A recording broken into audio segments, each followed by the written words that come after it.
ئیشم لە ئێران لە کوردستان هێنمان هەبوو بەفەر باغی گەورەم هەبوو باغی گوێزم هەبوو سێوم هەبوو دوایەوە فقط کاری من ئەوە بوو کە خەزێنەم دروستە کرد بەفەر 10,000 دانە گوێزم ئەنا بە ئەرز سەوزە بوو دوای خۆم مترەبەمە کرد و دەمفرۆشت.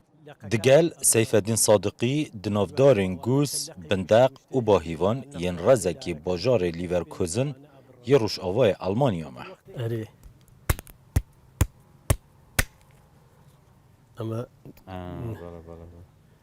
ئەرێ زۆر ناسکە هەم پێستەکەی گەلێ ناسکترە ناوەکەی چی گەلێ سپیە و ئەرێ جوانترە.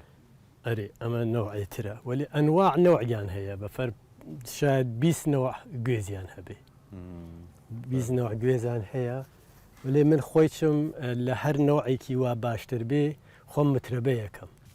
ئەلبەتە ئیسە ماشینیان دروست کردووە بۆ جەمەوکردنی ڕاحەترە Birêyeka geleka hêsan û bê xerçkirina hês û xweşorkirin û çemandinê. Alavekî sade di destên Seyfeddînî da ye lê karîgeriya wê pir e ji bo komkirina gozan li vê derê ku ew rojane bû komkirina gozan bikardehînin. Das ist etwas mehr, 1,4. Ich rechne 1 Kilo dazu. Ev xanima Alman xwediya erdî û reziye. Ji bav û kal ve ev mîratê dewlemend bû maye. Karê wê yê serekî mamostayetî ye lê di rojên keş û hewaxweş da Seyfeddînî û dar û barên xwe bitinê nahêlît. Mindestens 15. Bi kemanî panzî cureyên din şitilên ku mirov dikare binav bike gava mirov çiqelên jê dike û li darekî din bêtirme dike. Mirov dikare navekî nû li wî darî bike û nû hatiye bêtirme kirin. Acayip şu ana ئەرێ Zû tek de çiyan zû نانا تێک ناچ Bû carekê di jiyana xwe da ez guzekê dibînim rengî wê mîna xwînê sor bît û tama wê cudatir bîtin ji gûzên din. ئەمە هێنا گوێزی سوورە بەفەر لای خۆمان نییە من بۆ ئەوەڵجار لێرە بینیم تامیکی تقریبەن تۆزێ فەرقەکە تۆزێ خۆشمەزەترە نسبەت بە گوێزی عادی ئەمە لە ناوعەکەی هێن ئۆتریشە لێنەو هاوردویانە ئەمە ناوەکەی سوورە ئیتر ئەمە نسبەت بە ئەو یاکانتر گرانترێ فرۆشێ یا کیلوی 18 ئۆرۆ وەلێ ئیتر فەرقێکی وایە ناکا بەفەر لە تەک بێژم بۆ خواردن وەلێ جالیبیەکەی وەسفەقە سوورە ناوەکەی سوورە وەکو وەڵام من لە ئێران و کوردستان وانە نەمبینی هاتمە ئێرە بینیم ئەوە ئیمساڵ خۆم ئەوە مترەبەم کردووەها ئەوە تقریبان برجی 5 ئاوە لێنە مترەبەم کردووە ئەو ئێنەلیە هێن بووە. Seyfeddîn xelkê gundê bawerêz yê sineya Rojhilatê Kurdistanê ye. 12 salin li Almanya dijît. Kar û jiyana wî rezvanî û baxdarî ye.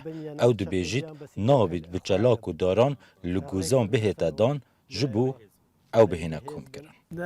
ئەبێ ڕاوەستی تا باران بێ وەختێ باران دەبارێ ئەو پێستیە خۆی شەق دەبا ئەو شلە بێتەوە خۆی ئەکەوێتە سەر ئەرز لێرە ئێمە قەت لێ نادەین بە فەربەردار و ئەوانە لێ نادەین بەس خۆی لەوەرە دەبێخەوە لەبەر ئەوانە گشتی هەر هەمووی خۆیاتێسە سەر ئەرزەکە وەلی ترم دارە چۆن دایسە پێستەکەی نەوعەکان فەرقیەیە هەسی زووتر پێدەگا هەسی کەمێ درەنگتر تقریبا ئاخری ئۆکتۆبر ئیتر گوێستواوە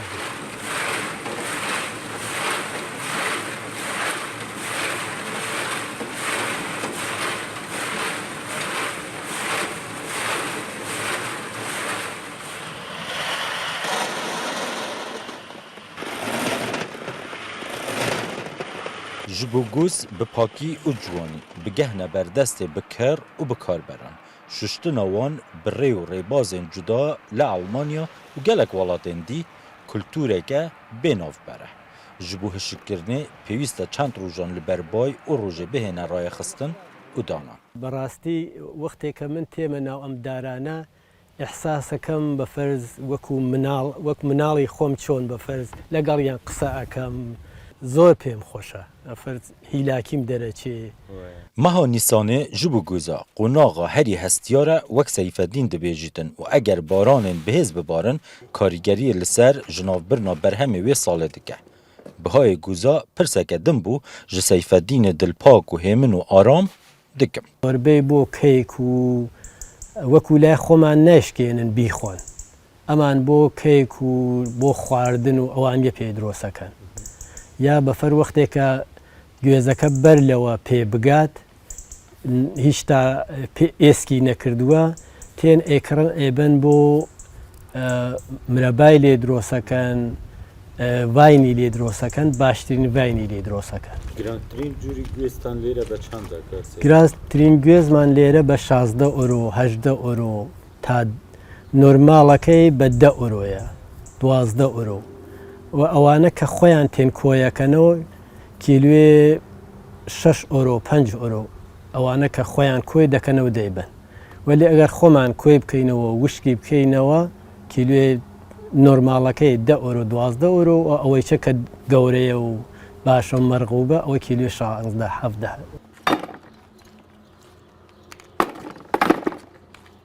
Li gorî fermangeha federaliya amaran her kesek li Almanyaya 83 milyon mirovî salane bi kêmatî 5 kîlo û 600 gramên guzan dixwet. Sinaşîn û Roda û Almanya.